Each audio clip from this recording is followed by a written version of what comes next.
This is another cool project. This is a simple teleprompter. This is often useful when you are making videos or you got to practice for a school speech or anywhere where you have some prepared text and you got to read it out and you got to practice it. It uses tkinter. Tkinter is Python's inbuilt GUI library, and it's very simple. We create basically a simple UI where we have a scrolling text box. We have a few settings for the text color, and we have some sliders for the speed and the size.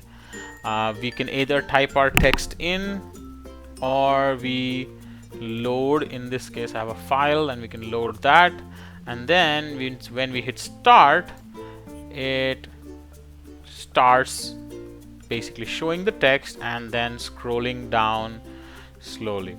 Right? This allows you to set it to the pace that you need in order to be able to read it properly. And you can have many extensions for these. You can have different colors for this. You can have different speeds. You may be able to add maybe a opposite way of having text to speech or speech to text. So there are many ways where this can be improved on or added on to.